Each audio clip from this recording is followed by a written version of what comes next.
What's going on, move makers? If you are new to my channel, welcome. My name is Moriah and I'm a regional flight attendant, and you're tuning in to Making Moves with Moriah. I was on home reserve for 5 days, but I was called on my last 2 days, so I only have a 2-day trip, which is pretty good because I don't really like 5 days, so I'd rather have a 2-day than anything. I only have 3 legs today, technically 2. I'm being deadheaded from Atlanta to Boston and working the flight from Boston to Savannah, Georgia, and then from Savannah I am going to LaGuardia and I will be staying over there tonight. Even though this is a short 2-day trip, I'm still kind of like not really sure about it because the weather is so crazy right now. Right now in Atlanta it's raining, and then in New York it's supposed to be snowing, so I'm just like, a lot of things can happen, a lot of delays, but we're gonna hope for the best and we're gonna see how this 2-day trip goes. I'm gonna go ahead and finish up my protein shake and get ready to go to this airport.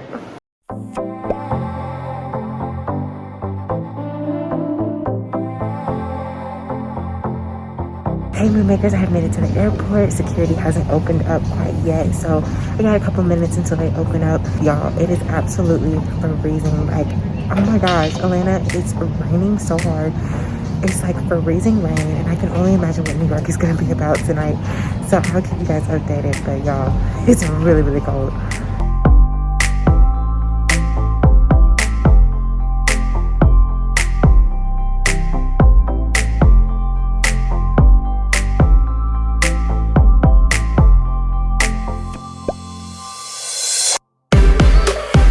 Hey guys, I just got to Boston. The weather is terrible. Like, it was a lot of turbulence, but we made it through. I am currently waiting on my aircraft to get here so they can clean it and then we can board and all that good stuff. But you guys, I don't know, the turbulence is really bad, so hopefully it calmed down and this flight is smooth. You guys, we're about to board and I'm working the back. Yes, I'm so excited because I don't have to deal with all that gushing wind and rain as I'm closing the door, working the board. So I'm working the back and I'm so excited. Let's go ahead and get ready because these people are really about to board this plane.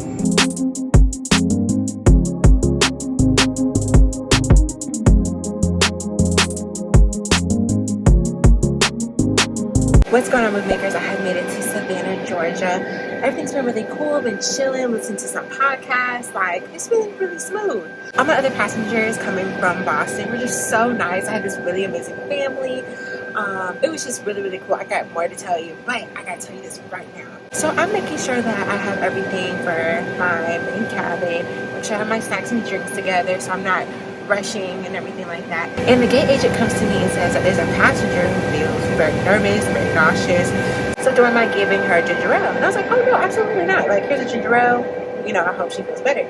And my flight partner was like, oh no, she feels sick. No, she's not flying. She's not flying. And I'm like, she just might be nervous. Now, you already know I don't like sick and throw up and da-da-da. I don't like all that. But I would still work with a passenger, especially if they're just simply nervous. If they're sick, that's a different story, because if you're sick, you should go home and feel better. But if you're simply nervous, like, that happens, and you know, that's what we're here for, and we're gonna have to try to help that as much as possible. But my flight partner isn't going for it.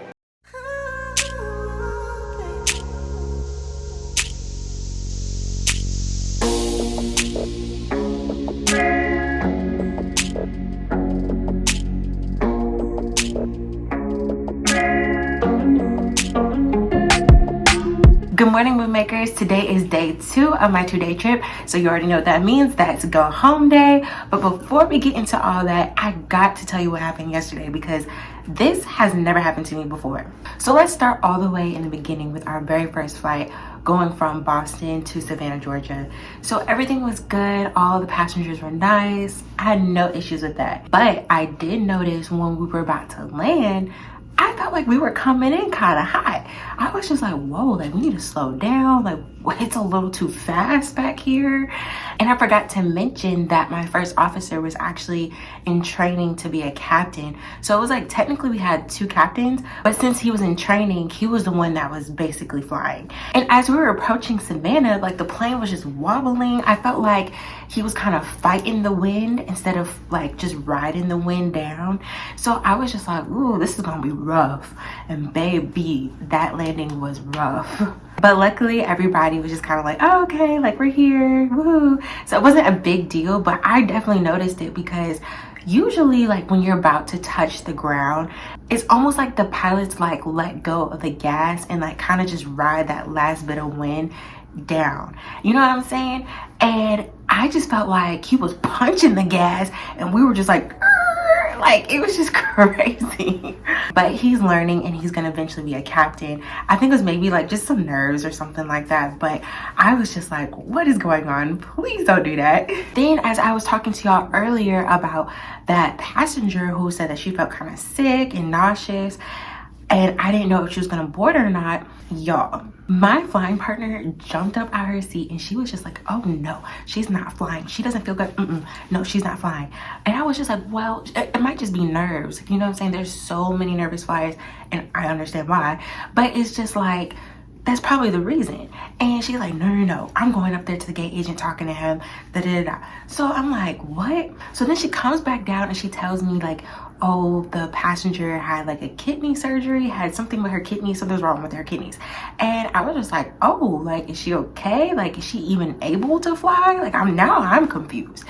And she was like, well, just hold on. So she just went back up to the gate agent. So I'm like, okay, well, she obviously has more information than me, so I'm gonna let her handle it. But then I was sitting there and I was like, no. So I walked up there too, and I'm just kind of like trying to figure out what's going on.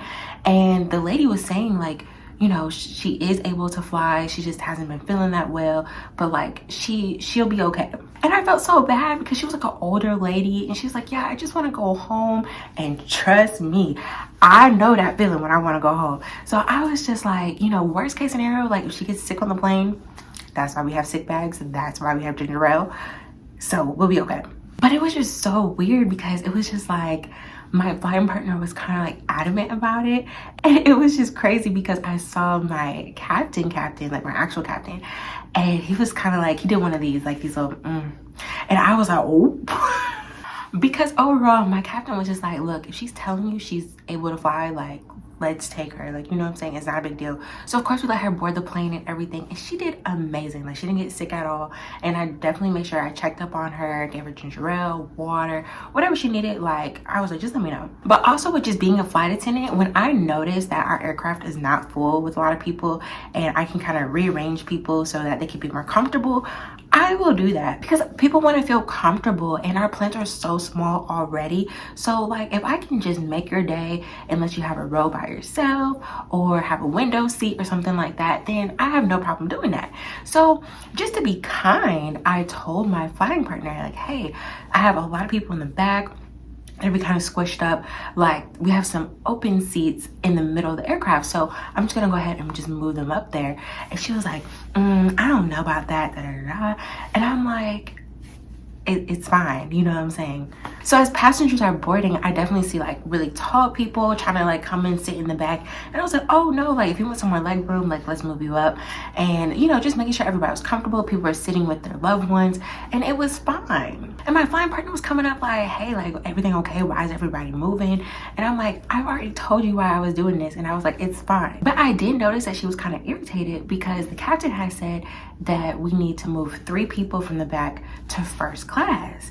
And she's like, see, that's why we shouldn't have moved nobody, And I was like, no. I was like, first off, I was moving people from the back to the middle towards the front of the aircraft anyway.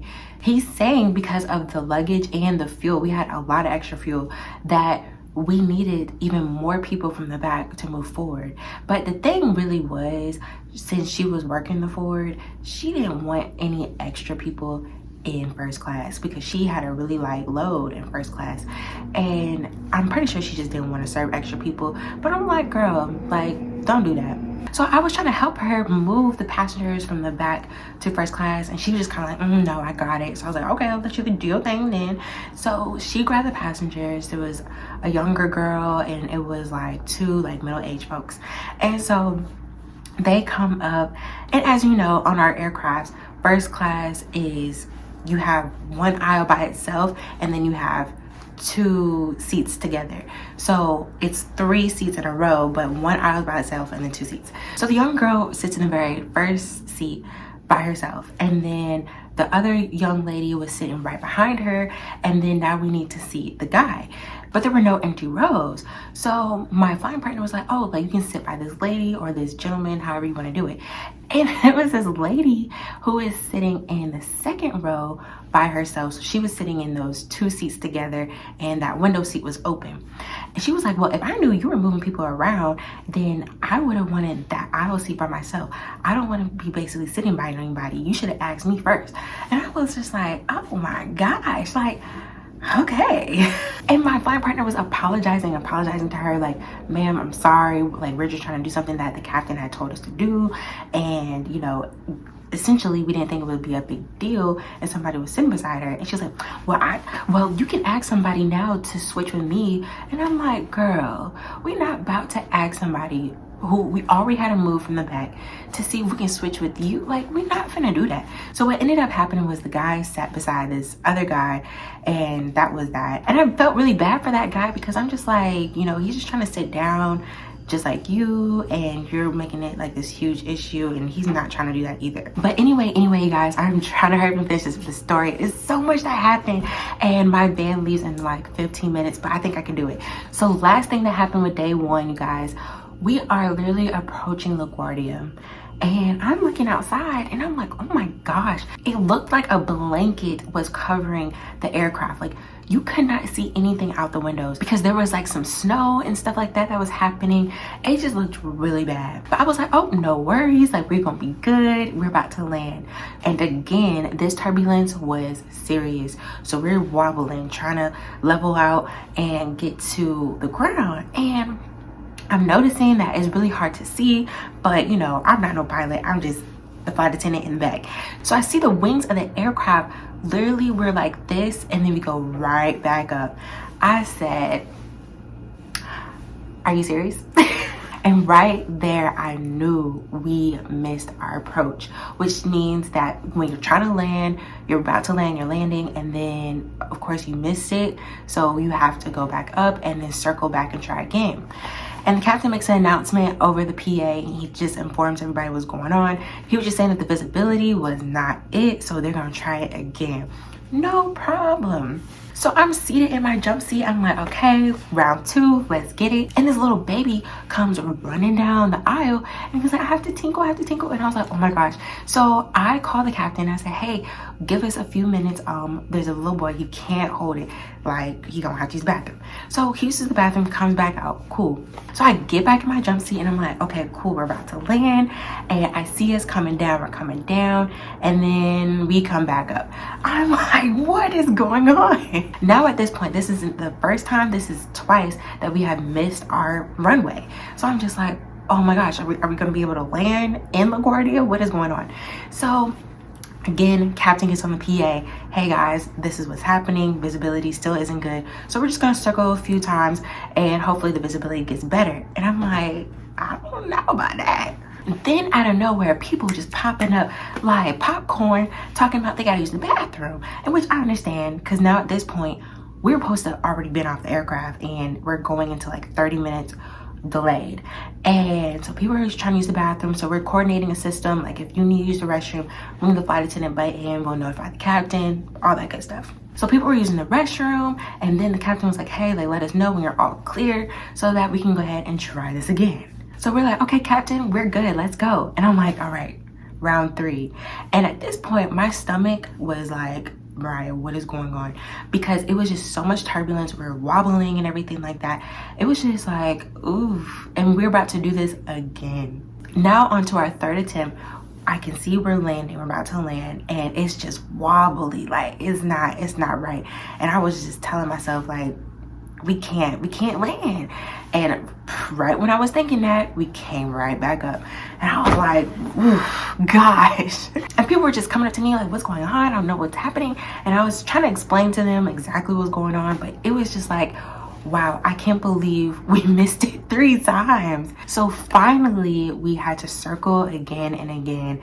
And when we were actually about to land this time, I could definitely tell the visibility was better. Like, it was just more clear. So as we were landing, we actually landed, and everybody was like, whoa, like just clapped it. And I was just like, oh my gosh. I definitely gave me a little clap or two because, honey, that was a whole mess. But yeah, you guys, that was my experience. I can't believe we missed the runway 3 times. That's just the type of stuff that happens in LaGuardia, unfortunately. So I just got to be more prepared. But with all that being said, that pushed back everything for day 2, in which day 2 is just my deadhead from LaGuardia back to Atlanta, and I'm done. I was originally scheduled, I believe, my flight to be leaving like at 6 in the morning, and then of course I got pushed back because we didn't land until like an hour and 15 afterwards. So they changed all that, and I was like, okay, no problem. So now my flight was supposed to leave at like 6:55, so not too much afterwards, or like 7 o'clock. And I wake up this morning and I'm like, what is going on with this flight? Like, am I getting like the wrong information? So I'm calling crew scheduling. I'm like, hey, like, my flight says it's supposed to be leaving at 6:55, but on the schedule it's looking like 9:30. And I'm like, oh yeah, I'm right. That's because the flight is delayed. So I was originally supposed to be home by like 9 something this morning. Then it changed to like 10 something this morning. And now I'm probably not gonna be home until like 12:30. I don't know, you guys. I really just hope that my deadhead doesn't get delayed anymore, because my guaranteed day off is starting tomorrow. So technically I feel like crew scheduling can't even use me anymore because I can't even get back to Atlanta in order to do any turns or anything like that. So we're just gonna see how it goes, you guys. But right now I need to hurry up and get to this van. It leaves at 6 a.m. I'm gonna just get there early, even though I know I'm not gonna leave until probably like 9:30, but it's LaGuardia. You got traffic, a confusing airport, and a long walk. So I'm gonna just get ready for that, and maybe I can get some coffee on the way because it's been a lot in just 2 days.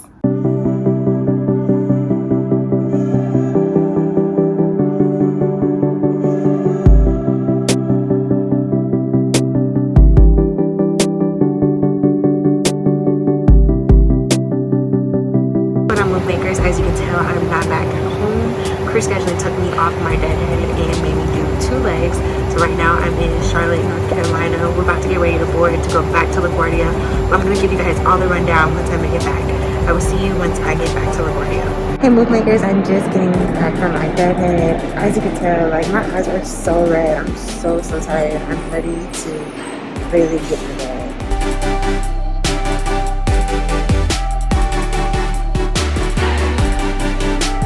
What's going on, move makers? As you can tell, I have made it back home. If you haven't made it this far in the video, thank you so much, because you have reached the end of my video for today. You guys, I can't believe all that stuff was happening in just 2 days, like insane. And I can't believe crew scheduling got me. I was like, dang, like I thought I was so close because my deadhead got pushed back and stuff. I thought it was gonna be good. No, they got me, and I'm just like, ugh. I'm just so ready to get off a reserve and get a line. That way, like, when you are done with the trip, you're done with the trip. You don't have to worry about that. But good things come with patience, and I'm just going to try my best to stay patient, and hopefully I will get a line soon. Don't forget, you guys, make sure you give this video a thumbs up. Make sure you subscribe and leave me a comment below. Also, don't forget to check out my social media. And always remember, when you make a move, make sure it's for you. I will see you guys next time. Bye.